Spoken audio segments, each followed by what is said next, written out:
And I think it's important to think through what are the jobs that do make the most money. Be aware of those. Does money actually make you happy? Because the debate about that is that it doesn't, but let's see. You know, and what are the things that you are going to get some enjoyment out of? Because we do spend a heck of a lot of time at work. What's the statistic on that? Is it a third of your days at work? I think so. And like another third of it's I think asleep? for most people, you spend more time with your coworkers than you do with your That's family. wild, isn't it?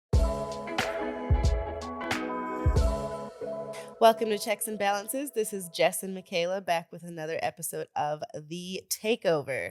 And today, what are we talking about? We are talking about whether we should work for love or money. That sounds so dramatic. What do you mean love? Maybe no one works for love. But I think this is a really age-old question and one that people still battle with and consider throughout their whole career, not just when they're choosing things right at the beginning.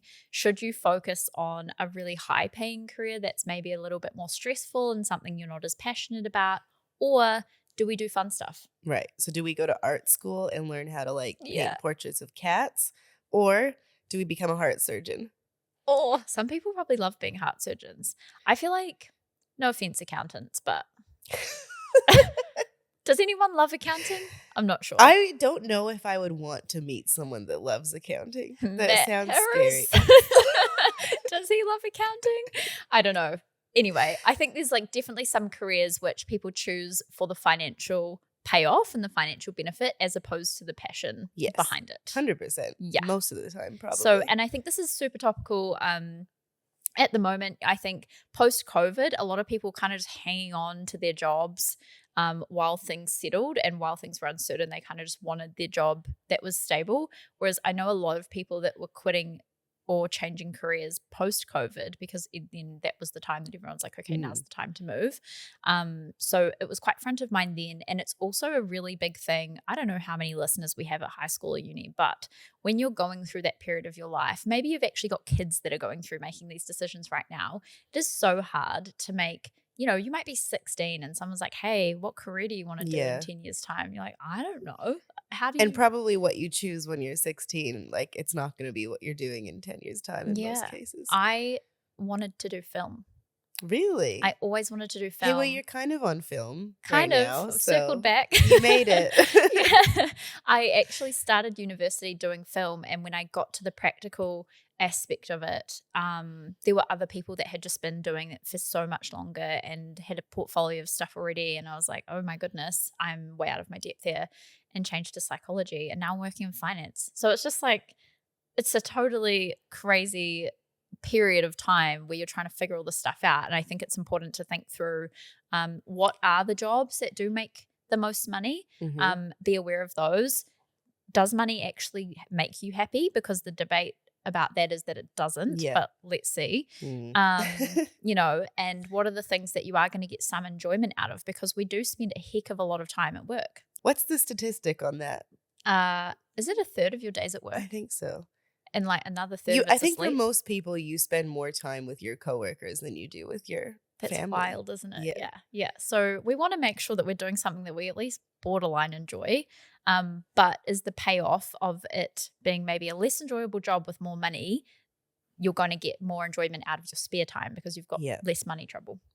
What do they say too? That something you love, if you make the thing that you're so in love with and passionate about your main job, you also might lose the love and passion for that thing. Some people say that about side hustles, eh? Yeah. Yeah. Because you might want to, maybe you paint portraits of cats on the side, but you're a heart surgeon by day. Perhaps. So what are the highest paying jobs in New Zealand? I think there's a number of these that none of us are going to be surprised by. CEO, managing directors, they make a lot of money. Surgeons, they make a lot of money. Judges, those are the top three. Judge, I don't know why I'm surprised by that one. No, I mean, I think we all think doctor, lawyer. Yes. And a lawyer goes up to a judge. I would think it goes like lawyer, doctor, dentist? No dentist. There's no dentist. But dentists do make a lot of money. So, so this list is from training.co.nz, and they basically looked around at all the jobs in New Zealand, who's making the most money. Really interesting. The average income in New Zealand is sitting at $58,000 a year. I don't know why, but I feel like that's lower than I expected That's on lower than I average. expected. Yeah. And whereas if we're talking about highly skilled in demand roles, those are making over 300K a year. So there's quite a big gap between those highly skilled in demand jobs, things like judges, surgeons, CEOs, and the average wage.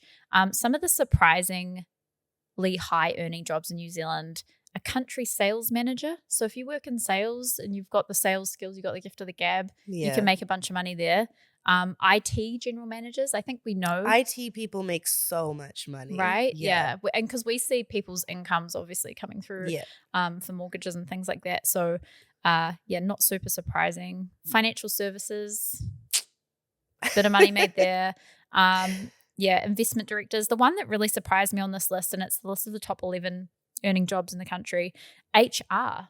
Head of HR. Oh, interesting. I guess if you're in charge of a bunch of people and you've worked your way up to that position, you're bound to be making a bit of money. I guess you're in charge of everyone's well-being, kind of, yeah, and protecting it's the responsibility. Employees, the company. That's a big responsibility. So their mid-earning potential's 200K a year.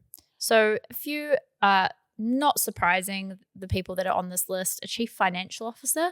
So not just CEO, but we've got COO and CFO. So anyone in the C-suite is making this list. I don't think any of us are surprised by this, and these people are all making a couple of $100,000 a year. Now, do we think those people are happy in their jobs? Ooh. Can I go through them? The CEO, even though he might be making, or she might be making up to $4 million a year, apparently, according to this table, I feel like that would be a really stressful, super not happy job. Yeah. The surgeon, that's second on the list, I feel like you could still be pretty happy. Like stressed, drained, but you're helping people. Yeah. And, saving lives. You've got the long shifts, but at the end of the day, you're making a difference to people. So I think I'd say that, like, same with the judge. Like, you'd probably feel pretty good at the end of the day in most cases. Yeah, right. Cases. Thanks for that. Okay, so what do you think the happiest jobs are? The jobs that bring people the most fulfillment? The happiest jobs, I definitely don't think they're the most well-paying jobs, obviously. Unfortunately. But probably something to do with, like, animals, I bet. People like animals. Maybe kids, teacher. Well, I don't know. That could be a mixed bag. Yeah. No, I agree. I think it's got to be stuff that's helping other people. Animals for sure. Like if money was no object, I feel like I would work with animals. What would you what would you do for work if it didn't matter what you were getting paid, but you still had to have a job? What would you choose? I think walk dogs. Oh, cute. But you can still make this is a silly thing. You can still make good money. I know people that own dog walking businesses, and they still make pretty good money. Well, decent money, especially as business owners, and they get to hang out with dogs all day. Yeah. Oh, we kind of talked about this on our episode with Tracy about like dog walking being such a good thing to do. Absolutely. You're getting your exercise in. Yeah, I think so much fun. Cuddles. And things that are helping and nurturing other people. Obviously the stress factor. So probably jobs that are a little bit easier. Yes. Day to day are probably more enjoyable. Okay, so are you ready to hear what the happiest jobs are? Yeah, go on. Okay, so number one, actually, even though we just said that teachers would be a mixed bag, is early childhood education. That actually surprises me. It just surprises me too. It sounds stressful to me. Quite a few friends that work in that area. How do they feel? Not the happiest job. Not so good. Yeah. And then the second one on there, a lot of these are very niche, but the second one is a sound engineering technician. Does that mean they get to go to DJs and concerts all the time? Oh, maybe, yes. I think that would be pretty fun, not gonna lie. And plus, you would probably be working like on your own, like headphones on. You're kind of like you're just vibing. Yeah. That sounds pretty good. And then third, we have event planner. So maybe like weddings, birthday parties. Oh, that would be my other thing. I think I'd enjoy that. I feel like every single girl that's into this stuff, I mean, me and my best friend Zoe, we've always talked about starting a wedding planning business since we were 16. But then you have to deal with like bridezillas, family things. It could be pretty stressful. But I think overall, on the wedding day, like looking at a wedding day, being like, I pulled that off. people have had the best day of their lives. Yes. Cha-ching. Yeah, I think that'd be nice. Number 4 is plumbers. So rogue. This could be, I know plumbers, they're happy, but maybe this is because you're kind of in charge of your own day. You're not really answering to I anyone suppose, but you could necessarily. say that about pretty much any trade where you're self-employed. Yeah, I don't know. I guess you're helping people, but yeah, really surprised to see that. Some of the other ones, I think an interior designer is an interesting one because I would love doing that. yeah, That would be I could fun. see you doing that. I think this one's on the list because of the creativity. Yes. If you're doing a job that's got a creative outlet, it's got to be You're quite gonna be something that you're happy. quite passionate Yeah. about. Although as well. interior designers, like, you can actually get paid really well doing that as well. Like, especially if Oh, you can yeah. break into a, maybe like real estate staging for like luxury homes or things like that. Oh yeah, Yeah, you can get paid good. I know some Paid interior well. paid Sorry. get paid good. Yeah, no, Live Grammarly. yeah, no, I know some interior designers that do very well and are very talented, and yeah, but again, it is stressful. So I think what the point of all this is, there's a lot of money to be made. There's jobs that are enjoyable for various reasons, whether it's helping, creative, working with animals or kids. But there's kind of, depending on the type of person you are, there's this really nice sweet spot between what you're passionate about, the money that you're making, and the type of life that you want to live. Because I know people that have worked in lower paying jobs but are perfectly happy with the lifestyle that that's given them. It's all about what you want and what you value. So I think it's really hard to sort of, these lists, they come from Indeed, they come from all the research that these places do, but it's so just depends on the person as to what outcome makes the most sense. And some people also, like, you're willing to kind of sacrifice those early earning years in a high stress, high paying job so that later on in life you can actually leave that job, maybe retire early or maybe get a part-time job doing something easy, like maybe you're a florist, fun. Yeah. walking dogs. Yep. But you've earned all that money in those early years and now you can, relax. Whereas some people do it, they just want to relax right off the bat. That's a question we ask people all the time when it comes to financial planning. Like, are you the type of people that want to run really hard at this and slog it out and look at an early retirement or partial early retirement? Or do you want to enjoy the journey? Yeah. Are you quite happy to, make sure that you're spending time as a family and okay, maybe you're not working as much or you're going on more holidays and spending more along the way, but you're quite happy working until 65 or beyond. And actually, I think most people, it's quite rare that people fall into that first camp. It does happen and there's no right or wrong. Just depends on the type of person you are and the lifestyle you want. But I'd say most people fall into the second category of wanting to find a balance between now and later. Especially if you've got that family already. It's easy to slog it out when it's just you or just you and a partner. But if you're in that stage where you have that family, you need the balance. That is bang on. Like, the people that do the want to run hard at the goal are usually people without kids. Yeah. Which makes sense. So how do we decide if, slogging it out or having the balance? How do we decide what path is right for us? Yeah. And because there's quite a few options out there too, right? Like, if you're leaving school now or your kids are starting to leave school, they've got lots of options. So uni, polytechs, apprenticeships. A lot of people now are starting their own businesses as well. Yeah. So there's a lot of options out there for people. I think personally for me, a degree made sense. At the time, I enjoyed education, would not go back to study now. And it was the logical next step for me because academically, that's where I sort of thrived. And a lot of the jobs I was interested in required that level of education. So uni for me was kind of a no-brainer in a way. Before we move on, we talk all the time about planning and growing our wealth, but protecting that wealth is just as important. That's why having the right insurance in place can help when life goes unexpectedly. And that's why this episode is brought to you by Partners Life, a New Zealand operated award-winning insurance provider with over 300,000 Kiwis insured and 89% of claims paid. Partners Life understand that having some insurance is better than having no insurance. They have flexible and personalized solutions for any budget or situation.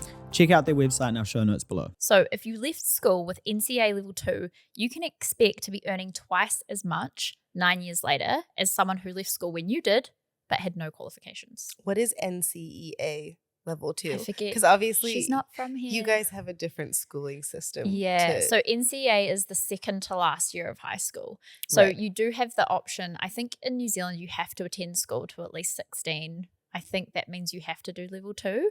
But level 3, I think back in our parents' day was a little bit more of an option. These days, most people do level 3. Certainly the school I went to, everyone did. So is the level 3 the thing that gets you into university, basically? Yes, you can get, it's really confusing, but there's 2 aspects to it. There's university entrance, which is one aspect, and level 3 is another aspect, but usually the 2 will go hand in hand, yes. And so you'll do level 2, level 3, university. So staying on at school that extra year and entering the workforce with university entrance gives you 25% more earnings on average than leaving school with just level 2. So you should really be encouraging your kids to do that extra. I think, Or if you're in high school listening to this for some reason. Yeah. I think it really depends though, because I know people that have left school at level 2 and gone in to do a trade. And if you go into do a trade, whether it's, mechanics, building, plumbing, Plumber. sparkies, and you own your own business, you can do really, really well. So I think in New Zealand, we're quite unique that, and Australia, like you can sort of forge your own path a little bit over here. I know overseas, sometimes those options don't seem to be quite as,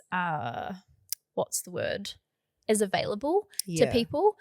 So certainly I think if you're at high school or your child's at high school and they're slogging it out and they're just not an academic person, there are some really good options out there for people as well. That's such a good point. Like you don't have to be an academic person. And if you're not, trying to force yourself or your kids into that box and say, no, you've got to go to uni for economics or whatever, but they're, someone that would thrive in a trade, that's fine. Yeah, that's why push completely it? okay. And you know what? Like I think I've taken the right path for myself.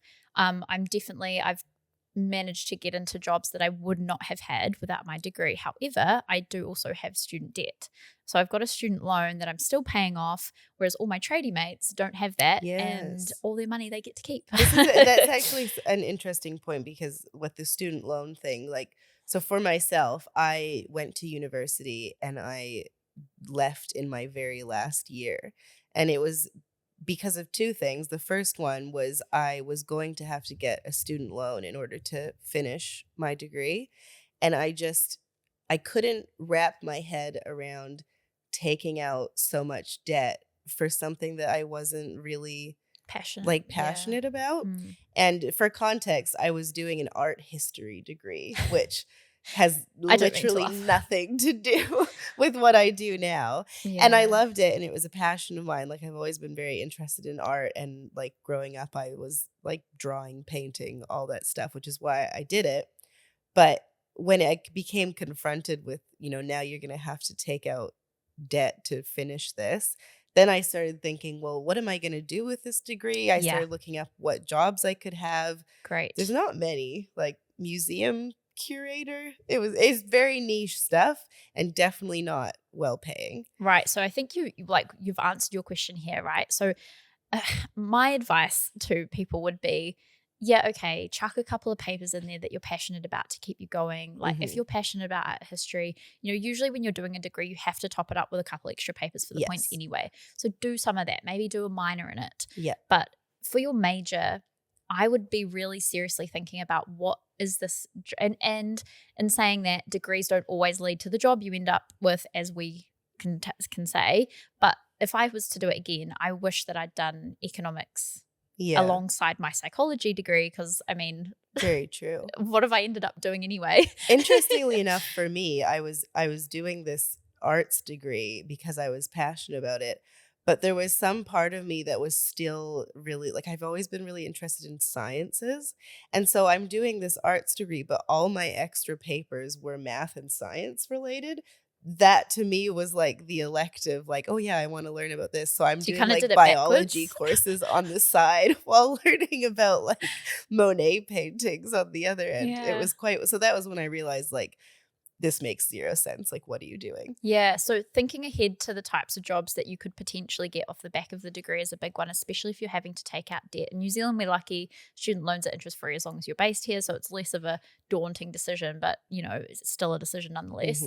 The other thing I would say is that it's very hard when you're 18 to know what your passions are and where you're going to end up, and everything's going to change for you over the next 10 years. It's going to look totally different. So don't feel bad if you change degrees. I think I studied my film and media studies stuff for just a little bit too long because I was hanging on to the not changing. Yeah. So actually, as soon as I started noticing the stuff I was actually enjoying, I should have just changed it sooner rather than later.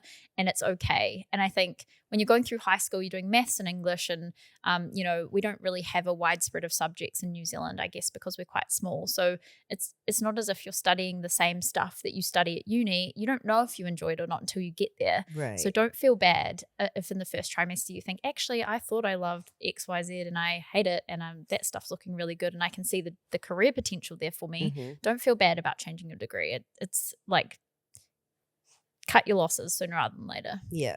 And just going back to the trade thing, like saying, there's not quite a lot of options for that.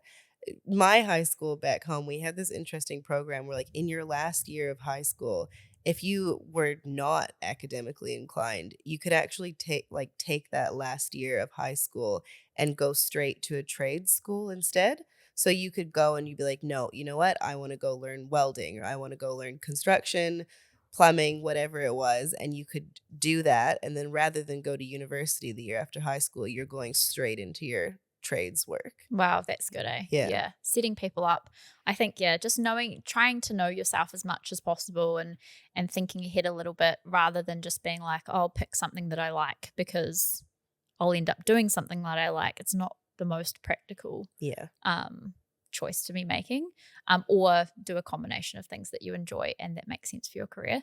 So what about if you do go to university, what kind of pay differences are we looking at? Yeah, so degree and higher level education gives you higher annual earnings as well as higher earnings growth. So 9 years after leaving school, you'll expect to be earning 15 to 20% more than someone of your age who finished their education with university entrance, and 40 to 50% more than someone who finished with NCA level 2. That's actually a bit crazy. So yeah, it's over time on average. If you've gone to university, you're going to end up earning more. I think a lot of the things that will probably drive this is the fact that lawyers and doctors, all of our high earning people need that type of education. So they'll be bringing all of that right up. But, it's not to say that just because you go to uni, you're going to end up earning more.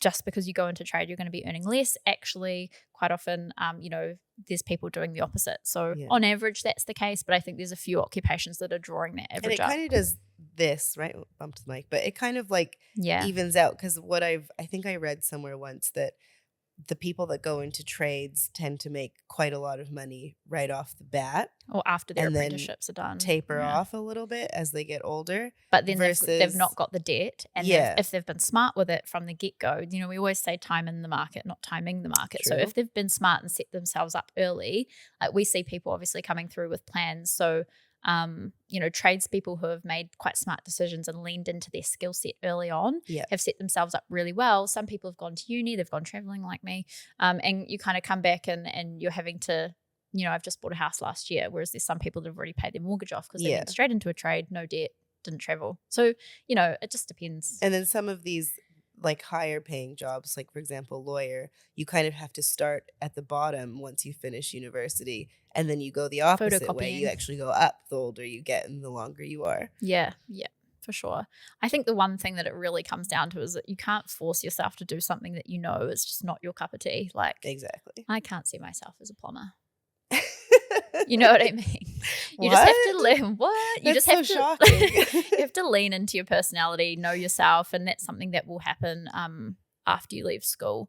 I think underpinning all of this, a really important question is, does money buy you happiness? Because when I was at uni, there was a study that was very much preached at us that I think the number was something like 80,000 a year. So once you're earning $80,000 a year, your basics are covered plus a little bit more. You've got a little bit of discretionary spending, and your happiness increases up to that point of 80 grand a year, and then it kind of just tapers off. It doesn't really increase after that. So the argument was that earning more doesn't necessarily make you happier, but there are new studies that have come out that have kind of debunked. Yeah, I'd be way happier if I was a billionaire. All right, right. And I think there's a lot of times where you think, I could have. Oh, I don't know. We're carrying money stress, and you kind of ask a question: can I afford this? Can I afford that? If I could afford that, things would be a heck of a lot easier. I think in it's my mind. like not having to even ask the question to yourself. Yeah. And just, I think that's the perfect level in my head of like money buying you happiness, is the fact that you don't have to think about money at all. It's actually, it's not necessarily that the money's buying you happiness, but it's removing a stress that perhaps other people would have. All that money noise in your head. Gone. Like, not even a question. And we're not talking about do I need, like, do I have enough money to buy this luxury yacht? We're talking about like not having to ask if I have enough money for rent this month or groceries or whatever. Like, do we go on a family holiday this year? Or that's not a question. We just do every year. Can we afford Christmas? Or, so there's definitely aspects to that. According to this Forbes article, which we'll link with this podcast because I think it's a really interesting read. If we're thinking about not happiness, but actually life satisfaction, what the same research has found is that life satisfaction increases steadily with income with no plateau. So happiness is kind of an in the moment thing, but life satisfaction is a different question.